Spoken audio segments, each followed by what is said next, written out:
Antrian pembeli minyak goreng curah juga terlihat di Tanah Sareal, Bogor, Jawa Barat pada Sabtu siang. Pembeli yang mengantri adalah warga yang sebelumnya sudah mendapatkan kupon pembelian minyak goreng curah dan di hari Jumat kemarin. Demi mendapatkan minyak goreng curah seharga Rp14.000 per liternya, sejumlah pembeli yang merupakan pedagang di pasar rela mengantri sejak pagi. Pembeli yang mengantri dibatasi hanya bisa mendapatkan 40 liter minyak goreng curah. Untuk membeli minyak goreng curah ini, pembeli mesti menunjukkan KTP dan mencatatkan nomor induk penduduknya.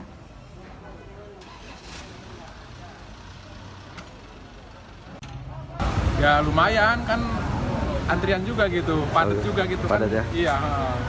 Pak, nantinya minyak gorengnya untuk dijual lagi atau gimana? Dijual.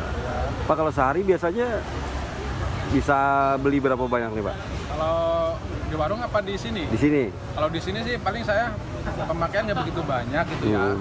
Paling 1-2 jerigen buat seminggu gitu, seminggu.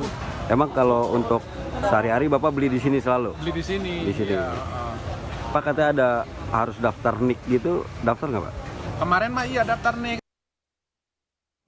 Informasi lebih lengkap kita akan sapa jurnalis Kompas TV Triksi Valencia di Bogor, Jawa Barat. Triksi, ini demi membeli minyak goreng curah, warga mesti menunjukkan nomor induk penduduknya. Nah, padahal kita tahu bahwa ini merupakan data pribadi dan termasuk informasi rahasia. Apa alasan penjual meminta data nomor induk penduduk ini? Ya, Valen dan juga saudara, sebelum saya menjelaskan apa yang menjadi alasan dari tempat distributor minyak ini harus menunjukkan KTP atau nomor induk kependudukan dari para pembeli minyak, saya akan tunjukkan dulu situasi saat ini, Valen dan juga saudara. Kalau bisa digambarkan melalui juru kamera saya, Bodia Vimala, ini saat ini hingga pukul hampir setengah 12 siang, masih ada antrian. Namun jika dibandingkan dengan kemarin, memang antriannya ini tidak terlalu panjang karena menurut penjaga keamanan ini sudah diberikan nomor. Jadi ketika pembeli sudah tahu nomor yang mendekati, mereka akan baru datang ke tempat ini. Tadi kalau kata salah satu pembeli, bahkan dia sudah ngantri dari pukul setengah 6 pagi, namun sudah mendapatkan nomor antrian di 122. Nah, ini berarti masih harus bangun lebih pagi lagi, mengantri lebih pagi lagi untuk mendapatkan nomor antrian yang lebih cepat. Nah, untuk mengetahui lebih lengkapnya, Valen dan juga saudara, terkait sebenarnya apa yang menjadi alasan KTP atau nomor induk kependudukan ini diperlukan pada saat melakukan pembelian minyak curah di tempat ini. Sudah ada bersama saya Pak Erwin selaku koordinator distributor minyak di tempat ini. Pak Erwin, selamat siang. Boleh dijelaskan, Pak, ini sebenarnya apa, Pak, yang menjadi alasan nomor induk kependudukan atau KTP ini harus ditunjukkan, dicatat kemarin datanya, padahal kita tahu KTP itu merupakan salah satu dokumen penting, Pak? Alasannya untuk membuktikan arah minyak kemana, arah barangnya kemana, sampai ke customer yang membutuhkan apa ada penyimpangan. Itu aja alasannya. Kalau sampai saat ini, apakah masih diberlakukan, Pak? Apakah kemarin cukup efektif untuk bisa mendetek gitu ya, arah minyaknya ini kemana saja, Pak, dicurahkan? Kalau kemarin kita pemakaian dengan sistem itu, tapi kewalahan karena waktunya terhambat. Karena para pedagang home industri merasa keberatan. Dia intinya seperti contohnya dia mau goreng kerupuk jadi terhambat. Permasalahannya itu. Sedangkan barang yang ada di sini dibatasi. Kalau tiap pelosok dikasih barang disuplai, intinya nggak membludak seperti ini. Saya perhatikan ini kurang lebih dari 500 orang tiap hari. Itu permasalahannya. Sebenarnya kalau di tempat ini sendiri setiap harinya biasanya menangani berapa banyak kuota dan sekarang jadi berapa, Pak? Dan minyak yang dikeluarkan sekarang jadi berapa banyak, Pak?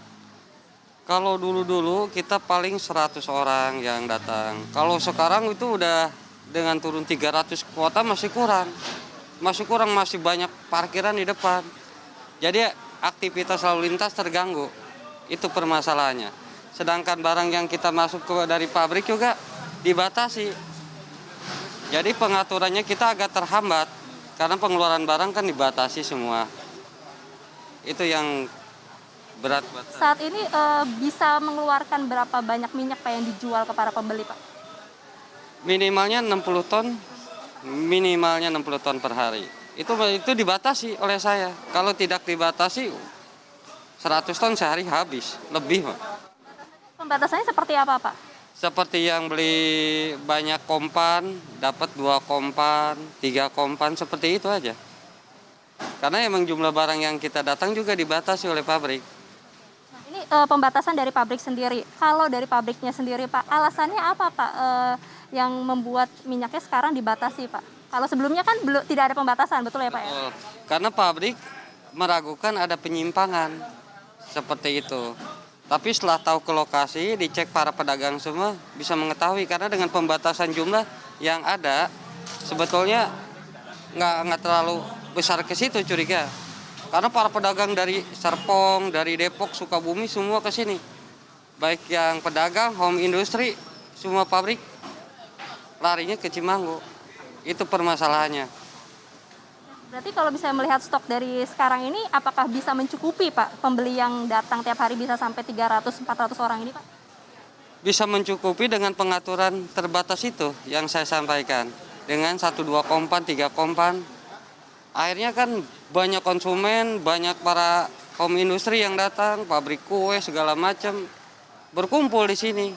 Dengan dari mana-mana, dari Jasinga, dari Rangkas. Kalau selain pembatasan beli minyaknya sendiri, ada pembatasan kuota nggak setiap harinya? Karena kan takutnya minyaknya tidak cukup begitu yang sampai ke tempat ini. Untuk sementara ini saya pembatasan kuota masih penuh, nggak terkejar. Karena terus yang customer itu, konsumen itu datang terus, nggak ada habisnya. Berarti ini di luar batas kuota yang sudah disediakan ya, Pak. Nah terakhir, Pak, kira-kira sebenarnya dari pantauan Pak Erwin sendiri, kejadian seperti ini yang mulai meningkat melonjak sekali pembelinya ini terjadinya sejak kapan, Pak? Sejak 1 minggu ini. Karena istilahnya tiap yang saya bilang, kalau tiap pelosok disuplai minyak goreng, daerah Depok, daerah Sukabumi, daerah Jasinga, daerah Serpong, sebetulnya mereka nggak ke sini. Karena di mereka kosong ya otomatis larinya ke sini. Untuk 1 liternya atau kilonya dijual berapa, Pak, kalau di sini? Kita untuk per kilogram kita mengikuti harga pemerintah. Kalau per liter kan 14.000, sedangkan kita per kilo. Jadi 14.500 sampai 15.500 dengan hitungan kilogram. Ini berarti mengikuti harga dari pemerintah, berarti mendapatkan subsidi juga dari pemerintah, Pak?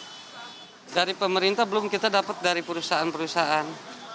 Karena istilahnya barang itu terbatas yang saya bilang.